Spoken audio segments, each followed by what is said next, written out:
Okay, thanks for bearing with us there. So now we have the last talk of the verification sessions. So this will be given by Jim Lewis. He's the founder of SynthWorks. He's got 28 years of design, teaching, and problem-solving experience. In addition to his work as principal trainer for SynthWorks, he does ASIC and FPGA design, custom model development, and consulting. So he's the lead architect and principal engineer of open source VHDL verification methodology, OSVVM, and he'll be telling us more about that now. Take it away, Jim. Okay, so why OSVVM? If you look at the most current survey from Wilson Research Group, sponsored by Siemens, OSVVM is VHDL's #1 methodology. 35% worldwide use OSVVM. A few more over here use it. But it's not the overwhelming thing that you thought, where Europe is so much more dominant than others. It brings it up some. Okay. Why not use my own methodology? Well, in any of the big methodologies today, there's a huge investment in them. This was something calculated by Black Duck. It's probably a little bit overestimating things, but the salary is probably also a little bit lower than mine. So, yeah. So OSVVM provides us with a complete solution. We have a verification framework. We have a verification utility library that fills in the missing gaps that VHDL doesn't have for verification. We have a growing verification component library. Wishbone was just added in one of the recent releases. We have a scripting library that gives us tool-independent scripting, co-simulation capability that allows you to run C++ in your hardware simulator, either as your application code or writing test cases. And we'd like to see that grow to Python. Test case reports, HTML for humans, and JUnit XML for your continuous integration tools. OSVVM is free open source. It's developed by the same VHDL experts who helped develop VHDL standards. In a way, we have an unfair advantage because of that over the other guys, because our knowledge of VHDL is quite good. Okay. So our framework. If you look at SystemVerilog framework, it looks just like SystemVerilog framework. We have verification components. We surround the DUT with them. We have a test sequencer in which we call transactions to set up our test cases. Each test then is a separate architecture of this structure. Okay.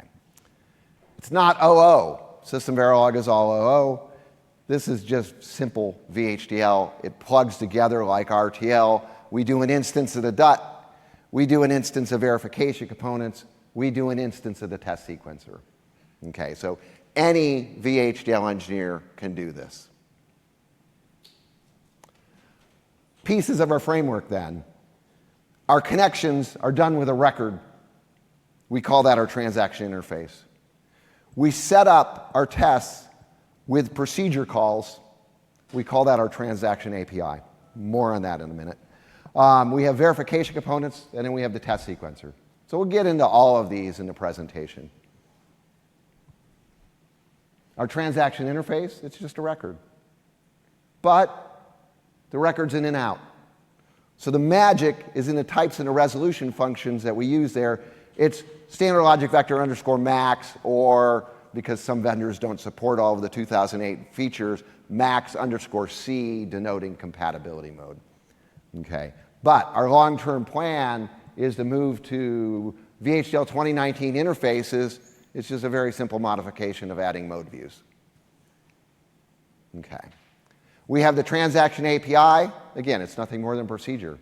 What's it doing? Well, it's taking things off of the transaction call, putting them in a record, and then it's saying, hey, verification component, I have something for you. Go do something with it, whatever that is.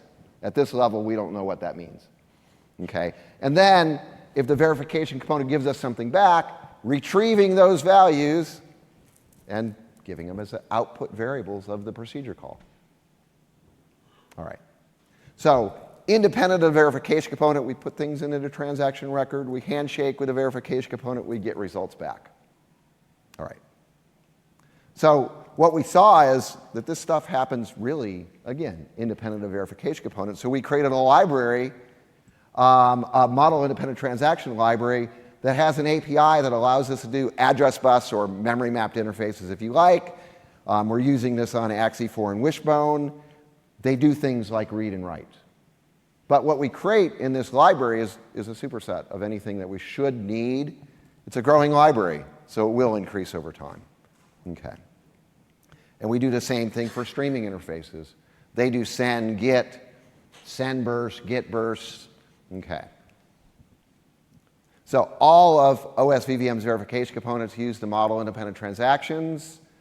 This simplifies writing verification components. It simplifies writing test cases because you already know what the transaction calls are, or at least you know some subset of them. Okay. And this is the magic that supports our co-simulation with C. It plugs into here. So if you write a verification component that supports this, it automatically supports the cosim. Okay. Our verification components. We have the DUT interface. It doesn't have to be a record. It can be individual signals. But Axie is a mess of signals, so it's easy to represent as a record. And then we have our transaction interface, which is always a record. All right. So if we look at just the very basic blocking verification component, which is where we'd start when we're starting a project, if we have to write a new verification component, that is, we have a process we call wait for transaction. That gives us the information we need to do to wiggle the signals on the DUT interface, and we just decode what operation is it, go do it. That could be a procedure call, but more typically I write code here. All right. So the benefits, writing a verification component in OSVVM is just as easy as writing a procedure call. In fact, maybe for some, since we're from RTL, we're already more familiar with entities and architectures, maybe easier. And the verification component brings to the table concurrency. As we need to add more processes, we can. And you can't get concurrency out of procedures, okay, without a language like Verilog that supports fork and join. All right. All right, so if we look at the test sequencer, its interface is made up of transaction interfaces. So it's all record connections.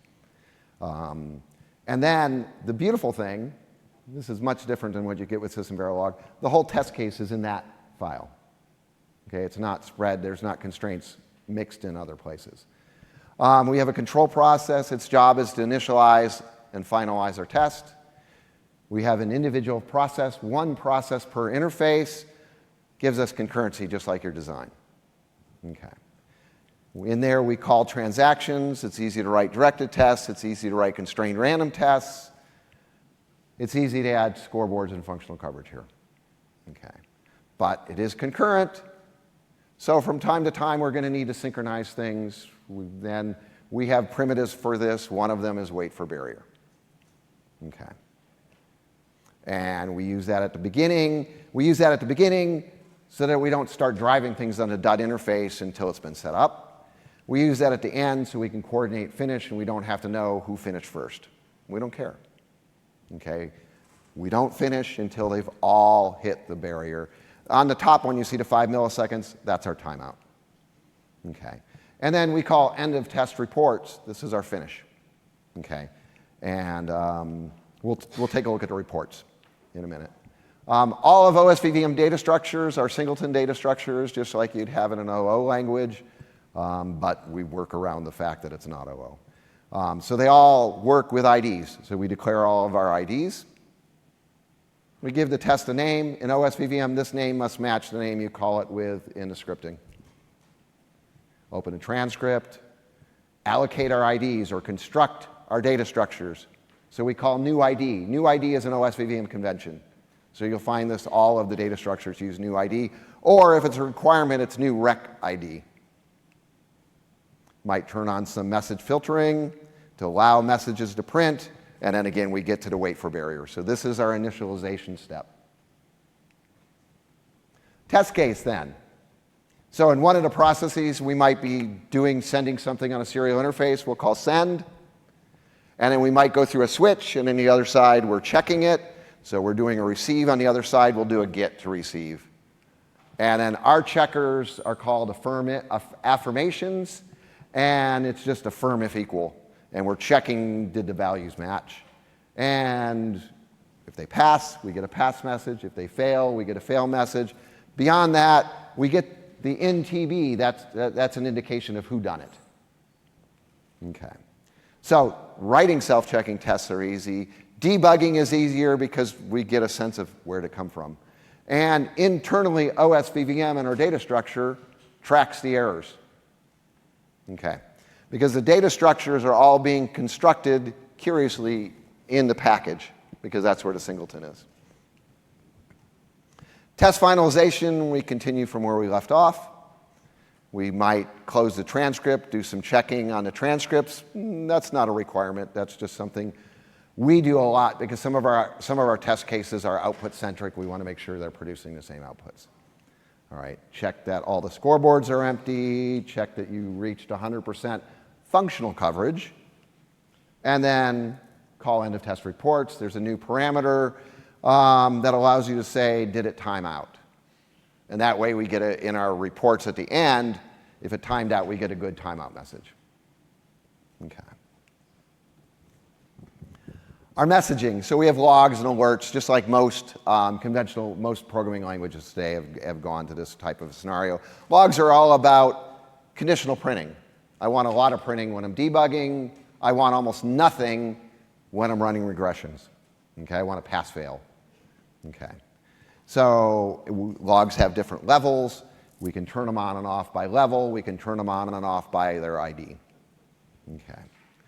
Then we have alerts. Alerts are all about checking. These are more like our protocol checking on our interfaces. Affirmations are our self-checks. Okay. So alerts, I have a RAM interface, write and read are happening at the same time. That's probably bad. Okay, so we can catch that. We can catch it even if it's a delta cycle wide. Okay. So everything here, all of our control, all of our counts are stored in the package in a data structure that at the end, when we get done, we're going to iterate. So when we get done, we call this end of test reports. And if it passed, we give you a simple message. If it fails, we iterate the data structure and tells you where did it come from. Okay. So we get a very clear sense of pass-fail with this. We do constrained random, much different than what SystemVerilog does. We don't do constraints written in a declaration. Instead, we do them with a code pattern. So we randomize. This is a weighted distribution. It gives us back a number of different values. We take those values and we do an operation. So we can set up an operation. We can set up some data values. We have another operation. Note we have a different data set. That's a constraint right there. You don't do 0 when you're injecting stop errors because it looks like a break error. Okay, and you will test break errors. You just don't want to be saying, hey, this is a stop error when you're checking it. And then we do our transaction. We can do our transaction here at the end, or we can do multiple transactions up into case branches. Okay, it's really up to you with the pattern. Okay, so what I see is we have a very readable method for creating constrained random tests. Now, how about checking? Well, we could, because it is pseudo-random, we could do the checking in a receive process and just mirror it. No, that's too tedious. It's too error-prone. You don't want to be doing that. Instead, another data structure comes into play, and that's a scoreboard. Scoreboards simplify checking when the data is very, very similar. You're going through an Ethernet router. You want to see it got to the other side. It's the same stuff, right? So what a scoreboard is, very simply, is it's a FIFO with a checker. Okay, and we use package generics so we can support different types. We handle small data transforms because we map what it means to match, what it means to be equal. Okay, we handle out-of-order execution and drop values. Okay, so how do we use it? Very basic usage. We create an object with it, signal or variable, doesn't matter, and then we construct it. This one's being constructed in the control process that I showed a couple slides back. And then on the transmit side, we push a value and then we send about transactions. So the push is what the checker is going to be checking against. And then the checker becomes something trivially simple. We just loop, get a value, check it. The check is sending the value that we received to the scoreboard, and the scoreboard's doing the checking for us. Okay. And the scoreboard's recording against alert log data structure, so we've got it all in accessible in a package somewhere. Okay. So this test case can change from this directed test to a random test without changing the receive side. Okay. So functional coverage is simply code that you write that tracks things in your design, that gives you evidence that you've done good things like met requirements, hit boundary conditions, and that sort of things. Generally, what we're trying to do, and the reason we're writing that code, is we're correlating conditions that aren't in the code. And by correlating conditions that aren't in the code, that's something that code coverage can't do. Of course, we're using code coverage too. And why are we doing this? Well, with randomization, how do you really know what a test did? Okay, you don't. If it's good randomization, it's doing a good random walk across things. So we use, for test done, functional coverage plus code coverage needs to go to 100%. Okay. So looking at the UART that we've kind of been looking at a little bit here, we want to see that we've gotten a good mix of transactions, that we've done normal, parity, stop, parity and stop errors, as well as break errors. Okay, that's evidence that we've done all the things that the UART interface supports. Okay, and we could do this as a cross coverage of the individual bits. Here, luckily, they all were resolved to being a simple integer values, or in the case of break, a set of values.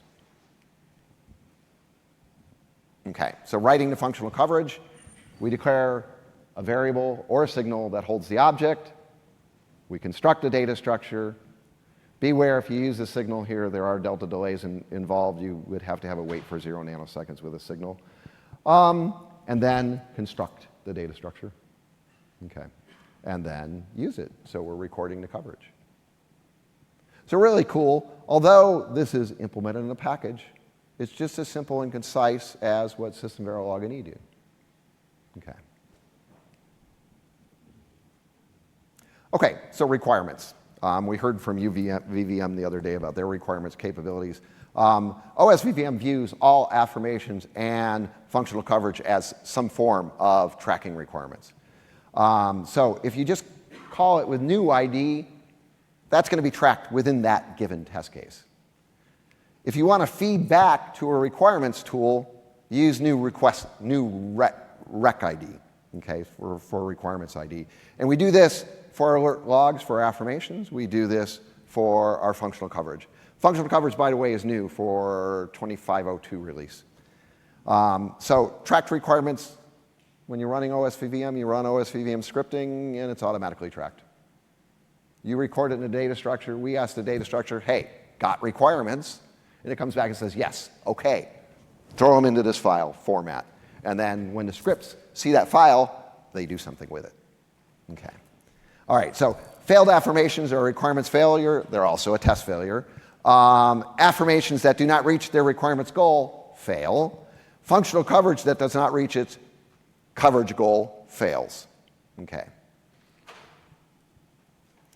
I mentioned that all of our data structures are singletons. That gives us the ability to search because they're all in a given package. And so, for example, we can create a memory model in one entity. And by setting up the search parameter, you see the search says search by name. We can use the same name in another entity and look up its ID. Okay. So generally, you're going to let one of them happen at time 0 and the other one happen sometime later, but it's okay that they happen at the same time. And that gives us the capability in our test bench, for example, you have a secdet in your memory controller and you want to corrupt it. This gives us a backdoor way of, hey, I can just read that memory like I own it and update the memory value so that it gets something that generates a secdet error for us. Okay, and all of OSVVM data structures do this, so our scoreboards do this, our alert logs can be looked up, everything. Okay. Now, I want to say a little bit about architecture. Okay, one of the big things that we're doing with architecture perhaps wrong, is when we write our test benches, we write a simple test bench for RTL. We write a more sophisticated one for core. We write an even more sophisticated one for our chip. Okay? Each larger, more sophisticated. Often, we're not bothering to do anything but pin wiggling. And when we do that, there's no commonality between them at all. When we start thinking in terms of transactions, there's a lot of commonality between the things. The pin wiggling might be different, but the transaction initiation, a write, has the same information at all levels. Okay. So what we advocate is that you use the same structure, whether you're doing unit tests, RTL tests, core level tests, or chip level tests, matters not. Now, when do we start planning verification? Hopefully, as soon as the project starts, because as soon as you know what the project interfaces are, the verification team has work to do. You don't have to have the requirements all done. If you know you have this interface, you're going to need a verification component for it. Okay? So you know you can set those people off writing verification components for these things. So the first thing I look at is look at the top level. What do I need? I need verification components for all those things in yellow and green there. And then when I'm planning my core level tests, I want to reuse all that stuff or pre-use it. I also want to think about my test cases as much as possible, think about the transaction sequencing that I'm doing, and hopefully share some sequences between the two. Okay. Because the transaction calls are the same, it's just what they might be using a different verification component that wiggles the signals differently. Okay, and we want to do the same thing for RTL tests. Plan to reuse or pre-use as much as possible that we've already written. That way we're not wasting time. You might say you don't have time to plan, but you do because you do less work. You don't have time not to do good things. Okay. So our goal, again, maximize reuse. We do scripting. It's very simple stuff. We have an API that we put on top of Tickle. It's just procedure calls. The benefits, it looks just like a list of source files, except when you need it, the power of Tickle's there. Hopefully you never need it. Okay? So we can use one simulator, one script, basically that can run everything. You start the tool, you run the scripts, it runs the same way in NVC, GHDL, Siemens, ALDEC. Yeah. Okay. So I like the idea of using open source simulators for our big regressions overnight when I can employ as many licenses as I have machines. Okay. Co-simulation. Okay. So for every transaction that we have in our transaction library, there's a C call that'll also allow you to call this stuff from C. This is stuff done by Simon Southwell. It's based on his vProc virtual processor project. He's written an ISS that supports RISC-V. This has been used in industry. I personally haven't used it. I'm not a C person, or not as much of a C person as I am VHDL. Okay, so I'm going to wrap up. The last several minutes here I'm going to do is on our reports. Okay, so, and I'm not going to read the list here because I'm going to show you the list here. Okay, so the first thing that you'll see is what we call, when you do a build and you've run multiple tests, multiple simulations in that build, is you're going to get a build message.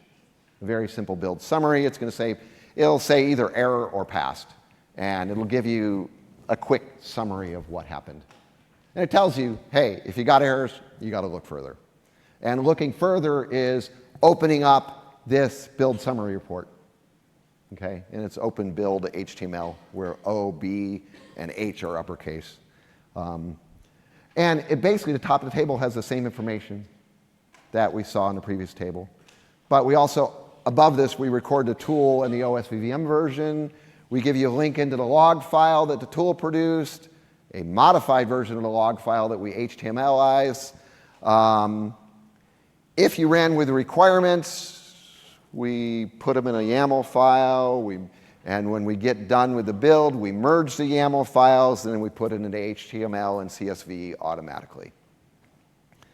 If you turned on code coverage through OSVVM, which we support Siemens and ALDEC at this point, we're looking to support NVC.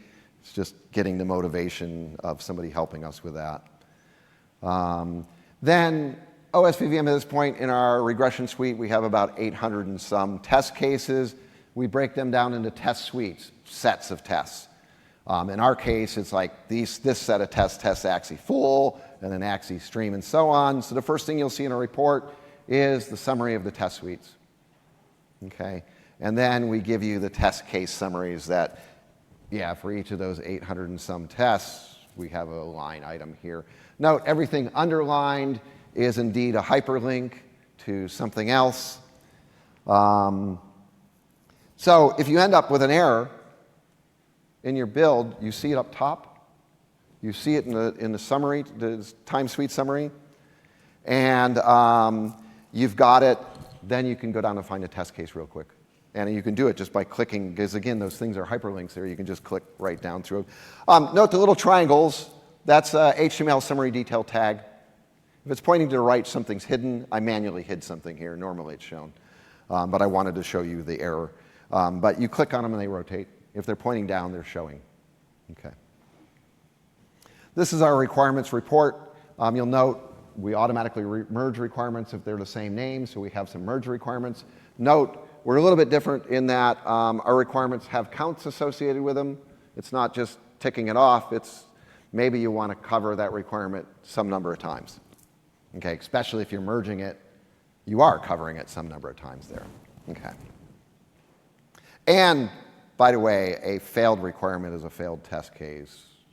And if any one of them fails, it fails, period. Okay, so there's nothing, once it fails, there's nothing you can do to make it pass. Okay. So this is our test case report. So if you click down from the build summary report, you can click down in the test case report. In here, we have our alert report. I've hidden everything. Normally it's shown. We have our functional coverage reports, and we have our scoreboard reports. Did I remember to say this is all automatic? You're not telling it to do this. It just does this. Okay. We have a link to the simulation results. You saw that at the top level 2. This is the HTML results. We'll see why we're doing this in a second. We have a link to the VHDL file. That's relatively new. We have a link to the transcript file that you created with Open Transcript. Okay. And you'll find this file in reports, test suite name, testname.html. Okay. So if something fails in the alert table, you can just jump quickly and find out what went wrong. Okay. And who done it? Write down, if you break as much of fine grain as you want to break your alerts down, you can. So this shows in the AXI manager verification component, we had a data check error and we had a read burst FIFO error. Read burst is a data check error on a burst transfer. Okay. Our functional coverage, we were looking, we were simply looking for something that had a nice format that would compete with the vendors. We got ALDEC to put OSVVM functional coverage in their tools, but we couldn't get Siemens to do it. So, okay. Now they don't get to sell their expensive tools. Okay. This is our HTMLized report. It shows each OSVVM step. But if there was an error, we bring that error out. We copy that error out and print it in red. So you could skip the build summary table, and if you love scrolling these type of things, you could. Okay. Each of those triangles, again, rotate and reveal details. So you can click on it from there, or here, you can click on it from the summary, from the test case report. OSVVM is open source. You can get it from GitHub. You can get it from osvvm.org. To run it, you have to run a setup. There's documentation on the setup, OSVVM libraries documentation, and it's like scripts user guide. For some of the tools, it's easy. So Questa, ALDEC, it's pretty easy. Well, ALDEC Riviera Pro, it's very easy, but Active HDL, it's a little more challenging. Okay, there's a little more setup stuff to do. And then to build things, once you've run the scripts, we've located the OSVVM libraries, so we've created a variable that locates them, and you can just build it by saying build $OSVVM libraries, OSVVM libraries.pro. All the vendors tell you how slow compiling things are. It takes less than 60 seconds to build all of OSVVM. So I'm not impressed with their, oh, you need to put all the files in a single line. You don't. It's fast anyway. Okay. When I started, maybe it was slow. All right, so OSVVM gives you a complete solution, including the scripting, including the co-simulation. We have stuff that can be done by any VHDL engineer. Tests are intended to be readable and reviewable by everyone. We have great reuse. We have great reports. It's powerful and concise. Okay, and you can adopt it incrementally as needed. I'll say one more thing. We're not European-based, so we are not sponsored by ESA. But nonetheless, even though the other guys are, that does not mean ESA says use them. What they said, and I went to the Seafood conference this year, is they want you to use a good methodology like UVVM, OSVVM, COCO-TB, or something like that. They want you to use something that's going to get you good quality results and that sort of stuff. So, all right. Thank you.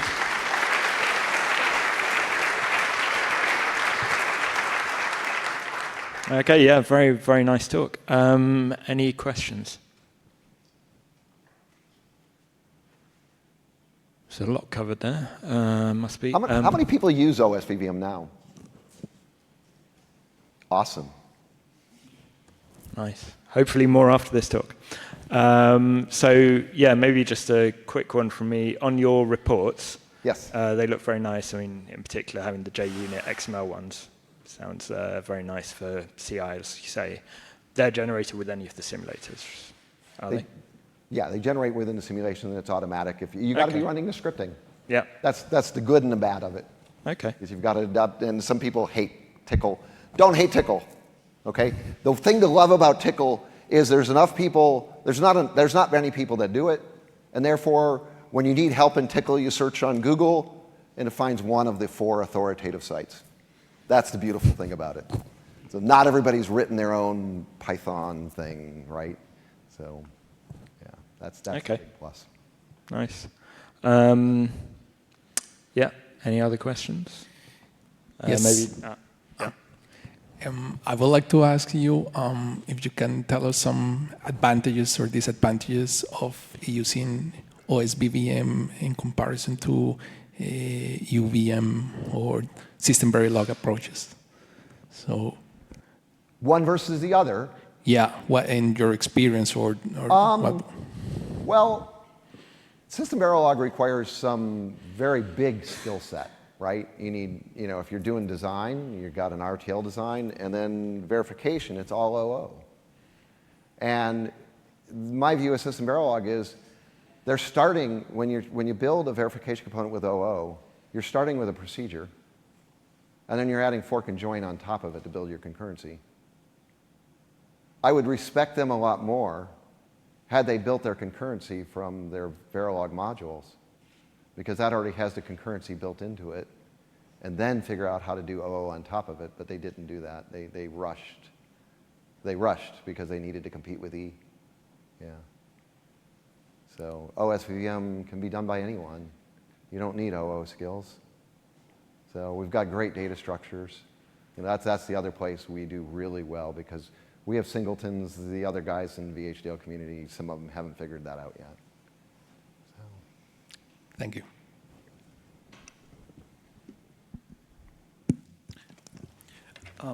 Can we expect in near future, like OSVVM and UVM getting merged? I mean, why don't we join forces of like VHDL verification methodology with OSVVM and UVM? Yeah, it would be nice. It would be nice, but right now, the big advantage that UVVM has over OSVVM is they have a few more verification components. So, and that's it. The rest of it is just direct overlap. So there's no benefit to merging them. In fact, the biggest thing that we could do as a community is get us all using the same alert log package. Because if we could make that happen, the rest doesn't matter. All the reporting would happen, but unfortunately, we've tried. We've tried. So when OSVVM started, I was going to use the UVVM alert log package, but I had needs to get the reporting from the verification components, the whodunit part, and they have a totally different concept that I couldn't even relate to. And I actually proposed the OSVVM, initial OSVVM solution is, hey, why don't we do this instead? But yeah, it's getting somebody else to move from where they're at to somewhere else. They couldn't see the advantages of it, but there are significant advantages. You know, in OSVVM, the data structure is in the package. In UVVM, the data structure is in each of the little signal variable declarations they do. And when you have it in a package, you can go out and ask the package, hey, you got this? And you can iterate it, which is very powerful. Davide? Yeah. Thanks for the presentation. One question about the transactions. So we need to have vectors to send transactions, or we could use records. Say it again. For the transactions, Yeah. it's quite nice to have it in a record with different fields. But then for OSVVM, we need to translate that to vector, right? Your verification component pulls things out of the record and does things with it, yes. Okay, so we have Does to, whatever it needs. Okay. And you can look, we've got a fair number of models out there right now. You can look at what they're doing. They are doing exactly that, extracting the values from the fields in a record and, you know, applying the address to the AXI address interface and so on. Okay, thanks. Don't look at AXI though, look at one of the simpler ones. AXI is just a lot of insanity because of all the concurrency that's going on. You've got to, you know, you've got a write cycle and you've got to split it into write address, write data, and write response, and that requires, later, that's a good one to look at. Okay. Yeah. How many people use VHDL? Did you all know that you're allowed to participate in the VHDL standards group? You don't have to join IEEE to participate. We don't have enough people participating at this point. The working group has kind of gone quiescent. So, and also another thing to know about VHDL, you might be complaining, why is my vendor not supporting this feature or this feature? It's because vendors do what's called market-driven support of standards. What that means is if you don't go and tell them, I've got to have this feature, they ain't going to do it. Okay? So you've got to go be proactive, not be an engineer sitting at your desk. You've got to reach out and talk to people. Please do. Yeah, maybe one last. Sorry, up there. Yeah. So, can you comment on standardization? What's the plan? Is there any plan for standardization? Well, since you also are in the so yeah, we have a whole bunch of GitLab issues, and we'd like to see some of them get realized into standards, but we've got to get more people participating. Because you can't really, you know, 4 or 5 people can't say, yeah, let's do this. Because that doesn't carry much weight. Yeah. So it's hard to get it without getting more people participating. I've been chair for too long, and somebody needs to, who has a vested interest, we need somebody. And it's not a technical position, it's an administrative position. So you don't have to have extraordinary VHDL skills. You'll pick it up as you go. You don't have to do everything. You don't have to participate all the time. One of the guys came in and said, I've got to have composites records with unconstrained elements. And he did just that. And that was a huge win. Even though he only stayed with us for a month, that was a huge win for the community. So we can handle people working like that. That's fine. Yep, another one. In SystemVerilog, you can use classes to do like reuse stuff. You know, it's like inheritance and so on. Is there anything similar that you can do here? It's like, or how can you face the same problems? So OSVVM does a lot with packages with protected types in them. And then we create a singleton by creating a wrapper layer around that. And some of those packages, like our scoreboard package, has generics so that you can then have different types and different things on it. So it gets us similar, but not the same.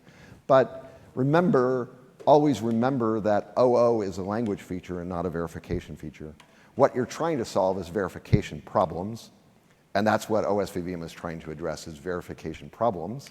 So if you see, if you a SystemVerilog user, or you have a colleague who's a SystemVerilog user that says, I can't live without this feature, if we can resolve it down to what is the capability you're looking for, we can do it. Because we can do all the data structures that SystemVerilog has implemented.